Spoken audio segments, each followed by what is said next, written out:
Hello and welcome to the Midday Show. I'm your host, Kyle Janis. We're kicking off Brandlive's newest bi-weekly web series, all about real conversations with real experts in the world of webinars. This is episode 1, and we got a great show for you today. The Midday Show is your 15-minute break from the workday to listen and learn from some amazing thought leaders, doers, and makers in the world of webinars, and hopefully have a little fun along the way. Immediately following today's broadcast, stick with us after for our live Q&A segment where you can connect, comment, and ask questions with our featured guests live. Submit your comments and questions anytime during the show, and be sure to stay tuned for the live Q&A immediately after. If you're watching right now, you're probably planning, producing, or presenting webinars on the regular. And if not, you've most certainly watched one. Spoiler alert, because it's 2024 and webinars are everywhere. Despite the fact that we haven't come up with a better name for them, webinars are more essential than ever before. And they have so much potential to have such a big impact when they've got that extra zhuzh. Whether you've defined it or not for yourself, you know that good webinar zhuzh when you see it. It's not a small box presenter feed reading off a monochromatic slide deck, and it's not a Windows 98 looking menagerie of boxes on boxes. That good zhuzh hits different. It keeps you glued, makes you feel, leaves you thinking, and compels you to action. That's exactly what we're here to talk about on the Midday Show. We're going to hack that secret code, and we're going to spill that special sauce. And we're going to get to the bottom of what it takes to deliver that kick-ass experience for webinars totally worth watching. I mean, we're Brandlive. We do webinars. Of course it's what we're going to talk about on our newest video series. And there's nobody else more fitting to be my first guest and to kick off the conversation on episode 1. Someone who is literally leading the webinar revolution, sprinkling his own magic to elevate the experience and engagement for enterprise webinars. Brandlive CEO, Sam Kolbert-Hyle. Sam, welcome to the Midday Show. Thank you. Thanks for having me. Thank you for being here. Thank you so much for kicking off episode 1. I could not think of a better first guest to kick off a new series where we're really getting into the state of webinars and kind of what they need to become in order to stay relevant and have that amazing impact. So thank you so much for being here. Before we dive in though, I'd love to just get a little bit of backstory. As a person from Baltimore, we've got a fellow East Coaster on the Midday Show from Philly, right? Yep. From Philly, what brought you all the way to Portland, Oregon? Yeah, good question. I didn't think I'd be here myself. Definitely not for this long. I grew up in Philadelphia in a kind of smaller neighborhood called Germantown and went to college there. I went to Wharton undergrad at Penn, University of Pennsylvania, in West Philly. And then after college, when all my friends were headed to New York for their fancy finance jobs, I took a job also in finance and private equity in Los Angeles. My parents were not pleased. Flew across the country, moved in the beginning of 2007, and spent the beginning of my career in software, investing into SaaS companies. One of the investments we had made was in Portland, Oregon. Built a relationship with the CEO. He convinced me and recruited me to move to Portland to work for him directly, and I moved here about 15 years ago. We've got video on every screen, you know what I mean? And so webinars have a lot of competition. Certainly, you know, if you don't have an entire production studio, multiple cameras on hand, whatnot. What do you do? Yeah. Let's just say there's a portion of webinars that are very much focused on attracting new people, getting people to pay attention, getting folks to appreciate your company or appreciate the product you're offering or launching. That type of message has to be very focused on persuasion, but also leaving people with a feeling that this company is a company that I want to buy from. People buy from emotion, right? People want to buy from someone who shares their values, who they trust. I think there is definitely an emotional component to it, a feeling, so to speak. Analogy for us is, okay, to get people to pay attention, right? It's a new audience, as you try to get them to show up, try to get them to stay. The best analogy is TV, because TV is the same length, 1 hour, and there's a lot of competition. And so to get people to pay attention, you have to make it good. You have to make it interesting, because if you're watching television and it's not good, if you're watching a pilot and it's not good, you turn it off, you change the channel, click. And so the thing I tell our customers is the best way to get someone to pay attention, to get them to show up, to get them to to enjoy the experience is to really invest in the show, to make the show good. I hate to say that the rest of it doesn't really matter, but if you put the energy and effort into the creative process and design a program that's interesting and compelling with good content, it'll be good and you'll be proud of it at the end, and you'll get the unexpected compliment from your boss. So that's really what we tell people. Now, there's another half of webinars that are much more about training and certifications and education and making sure that the message is really clear. And so for those use cases, we really encourage people to make it so good that it's worth watching and engaging in an on-demand experience.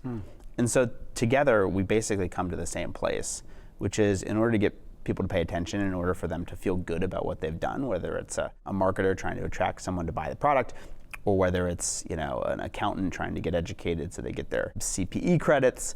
Both of those experiences, we really try to encourage people to make it really good so that it's worth watching, and worth watching after the fact on demand, because people are busy, and that's the way to get people to engage with your company or your brand or your product. Make it worth watching. Sam, over the next decade, what do you imagine will be the big next thing that impacts webinars, and where do you see them heading in the next decade?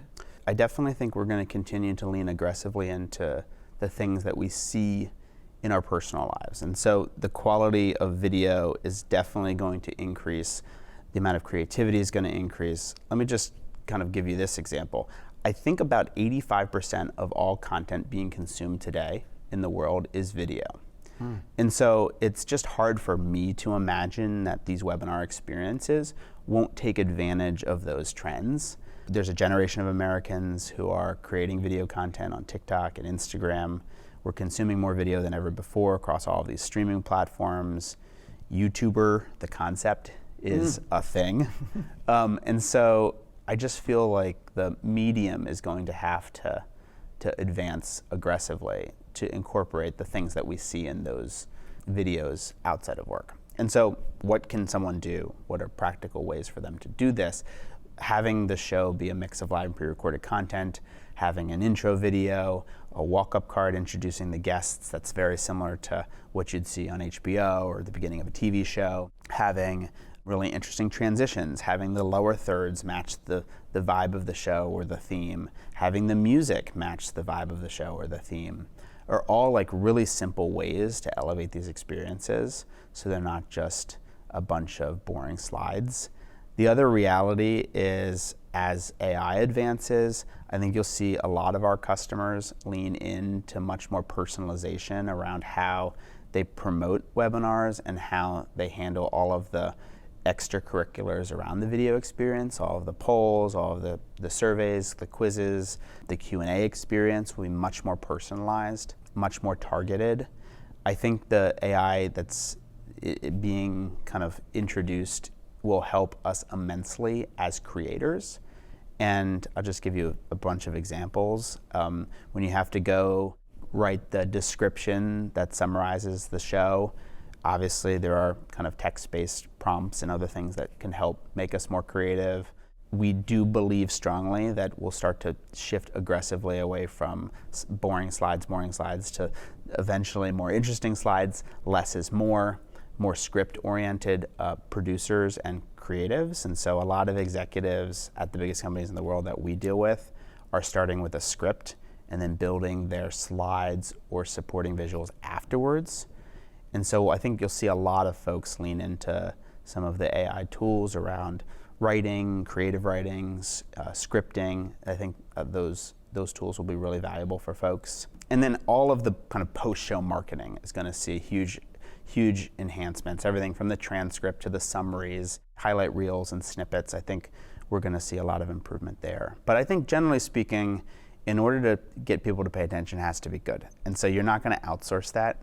You're just going to have to refocus your energy on applying these things that you can learn, the things that have been around in TV production and a lot of the things that go into making a daily talk show. Like, you can use those secrets and you can apply them to what you're building.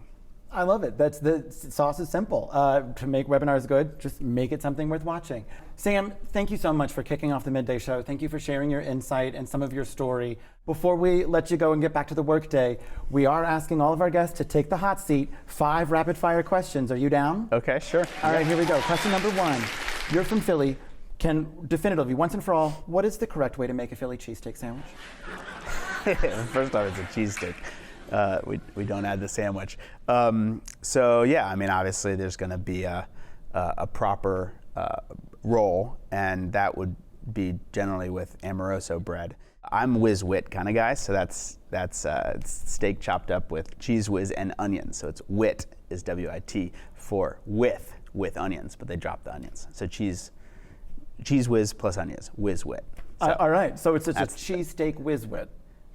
A whiz wit. Yeah. That's all I got to say, just whiz Yeah. wit. All right, that's queuing my lunch up already. Question number 2. Now living in Portland for some time, what is the most Portland thing that you've adopted since living here? Oh man, that's a tough one. I drink way too much coffee. Portland thing. Yeah, I mean, I walk to the coffee shop with my dog. I obviously have probably 2 or 3 cups here at the office. We have cold brew in the fridge, so very Portland. I think Portland's a very coffee-focused place. When I moved here and went to Stumptown for the first time, and they had the coffee art, that was latte pretty. foam art is the foam art, yeah, incredible. yeah. It's a good microcosm of what Portland's about. Very true. And you got to compete the gray. I mean, you got to do something. All right, question 3. Yeah. Definitive West Coast versus East Coast. Who wins? You've been on both. Well, I'm an East Coast guy, but I've adopted the West Coast, so I'd say West Coast, best coast. And it rhymes. You got to go with that. I love a rhyming scheme. Okay, Sam, what is the title of your next webinar series that would have audiences binging all the way through? Can be whatever you want. The Midday Show. Yeah, great answer. I love that answer. Heck yeah. Yeah. And finally, this is the question we ask every guest. If you could rebrand webinars, what would be the new IT name that we'd be calling Oh, that's them? a tough one. Tough one.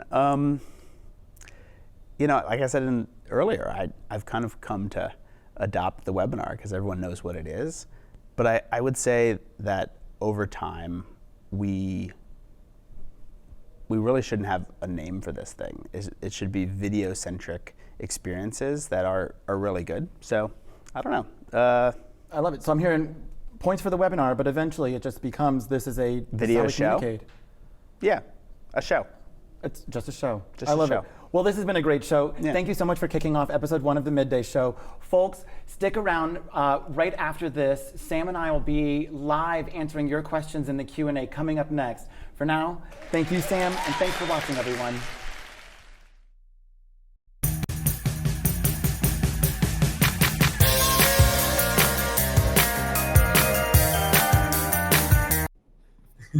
Hey!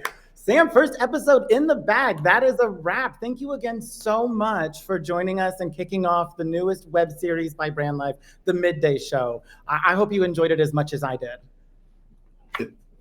We call this thing a pilot for a reason. There's always a first. Yeah, well, and to kick it off with the CEO, the guy leading Brandlive, I could not have picked a better guest to start this new web series. Folks have been glued in. We've got some great questions. We're going to dive right into the Q&A. I've got one from Laura. Laura asked, how do audiences respond to a cinematic versus traditional webinar approach? Specifically, are there measurable differences in retention or conversion? Good question. It's hard to kind of think that that the experience that is more commonplace in our personal lives should be kind of judged against slideware and old boring slides. But I do know that our thesis at Brandlive is rooted in all the data that we tracked through 2020 through 2020, beginning 2024 effectively. And in all of those data sets, the best experiences really weren't necessarily correlated to medium type, but rather who had invested in making the show worthwhile. And so it was really a content investment. I don't necessarily have a view that the production quality or the creative quality is necessarily correlated. I do have a view that if you're intentional about something, if you put the time and energy to make it great, if you write a script, if it's thoughtful, if it's thematic, if it has a beginning, middle, and an end, like if it has all the elements of great content creation, then it's probably on average going to be more successful than someone who's just throwing together slides and joining kind of 5 minutes before. And so I really wouldn't necessarily try to kind of incent people to kind of focus on bad storytelling or not thoughtful approaches, but high production quality. It's actually kind of something that is a little bit more logical, where you kind of invest to make it great. And if you put the time and energy to do that, then on average, we think they're going to be more successful. Now, one of the things that we've noticed with creatives, people who are originals, which is a kind of an academic term that comes out of Wharton. Effectively, these are people who like to tinker on ideas over long periods of time, right? They're round pegs in a square hole. They are people who kind of push things forward in really, aggressive ways. I think all of us know people who I'm describing. Those types of people tend to be procrastinators and like to kind of like ideate, ruminate, think through things over time. And so investing in a creative process that has a schedule, even if it's weeks or months, we think on average creates better experiences. And it doesn't necessarily have to be show by show. If you look at great radio, if you look at great podcasts, if you look at great television, especially people who have these kind of things regularly, every day, every week, they're all very, very programmed in the sense that there's a kind of concept and a set of segments that are repeated show to show. So it doesn't necessarily mean any individual webinar experience has to be complicated, time consuming, or intentional, as long as the program on the whole. And I think we've seen a lot of our best customers really invest in that kind of program concept, where you have a great name that maybe doesn't necessarily tie directly to the brand. You have like a look and feel that, again, doesn't necessarily tie to the brand book, but is more program specific around that concept. I think those are on average more successful. And so again, I would kind of trace this back to intentionality, having time to focus on the idea, and having the creatives in your orbit think on these ideas and ruminate on them for periods of time. I think on average, they're going to be more successful if you do those things. Actually, a great question came in that I think ties to that. Ahmed asks, what type of slide designs or features are most effective in maintaining audience attention? Are there any specific things you have to suggest? Yeah, well, I'll take you through how our biggest customers in their biggest moments handle slides. And it's somewhat counterintuitive. I think you saw that from the interview. A lot of the slide creation is done on your big kind of like, whether it's a big VP meeting, or whether it's a customer conference, or whether it's a major keynote. Almost all of those experiences in real life IRL are scripted. It used to be you'd have your slides and then you'd have your kind of like comfort monitor, but you'd be shocked at how scripted those moments are and how practiced and rehearsed they are. And so I think what we've seen, where you'll start to see things move as the technology becomes more accessible and easier to use, is you'll see the slides actually be supportive of the narrative arc, to be supportive of the written word. And in order to make that successful, you'll probably work on your slides separately, or have a team who is dedicated to them. But I think what you'll see is a complete reduction of what's on the slide, like no more than 3 things, very simple. A lot of the spoken word that you might see on the slide, I think a lot of our customers are questioning, okay, does that need to be on the screen? Does it not need to be on the screen? When you're using slides as B-roll, and again, we don't have like a B-roll layout here, but when I'm talking and then the slides come on and then it goes back to me, you have a little bit more liberties in how you think about slides, and they become more supportive arcs. They're there to reinforce, to create clarity. They're not there to narrate, and so you don't need the narration text. And so a lot of what I have seen successfully executed is to take the slides and then to synthesize or reduce them down. So it's a lot of deleting. It's a lot of removing. It's not a lot of adding. And then the other really interesting possible path that I think a lot of our customers will start to utilize once we launch what we're calling our kind of green room style packs is basically you can import slides and convert them into video slides. And we haven't really figured out the right naming for that, but basically the idea is that every style pack will have 4 or 5 templates that are slide oriented templates. And again, it's 1, 2, 3 things. It's main bullet with some sub bullets, very simple templates that can be reused. And I think the best shows will have a style to the slides that are video centric, meaning they have motion to them to keep it interesting, and are as simple as can be. 1, 2, 3 things, single sentence across the screen, some motion to make it feel like television. But we are in the process of allowing folks to import slides and convert them to video slides, to have a set of templates across the show that can basically be used in platform, kind of Canva or PowerPoint style, and looks like $1 million. So that's what we're excited about and what we're working on. But I think those are the things to think about. The other thing is like just asking out loud, do I need this slide? And so a lot of the emphasis is deleting slides that are unnecessary. So cover slide. More, yeah. You need to have a cover slide, and thank you slide. Is that really needed? Chapter card slides, are they really needed?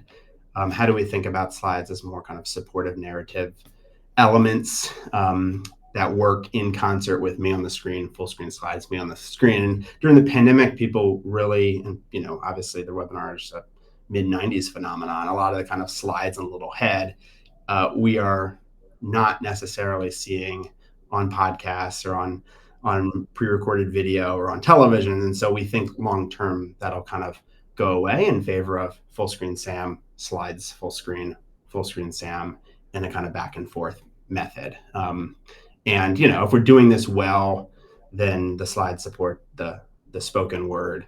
Maybe there's a music track or music bed at the bottom, good transitions. Again, the things that are just normal now in our personal lives. So you're kind of describing where we see slides more as the accessory. Instead of leading the message, they are kind of supplemental to the main message, which is being delivered by the video, the content on screen, the speaker themselves.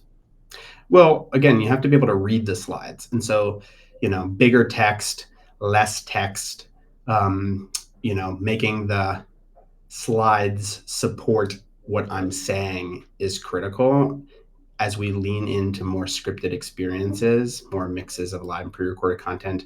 You'll, I think, start to see people, have a less is more philosophy. And then once your less is more, then you can have 4 templates that make the less is more point really clearly. Like I said, a single sentence on centered on a slide, maybe a 1, 2, 3 slide, maybe a message with some sub bullets. You'll start to kind of get into kind of things that translate well in this medium, with a little motion to kind of make it feel like it's the future. So that's what we're excited about. We also could take customer slide templates that they have approved for compliance reasons, or they have, marketing approval for, and convert those into video slides, which is also super exciting. But it, again, will be an exercise in reduction. Do we need that sentence that, creates the entry into the 3 bullets, or can that be something that I say as an example? Well, I'm predicting that Style Packs is going to have to be a future episode of the Midday Show, because I am super curious. For now, that is a wrap for this episode. Sam, one final, most sincere thank you for helping to kick off this new series. And to all the webinar heroes out there, the next episode of the Midday Show coming December 3rd with Brandlive project manager Ben Gershon. For now, Sam, thank you so much. And to everyone out there, happy webinar. Take care.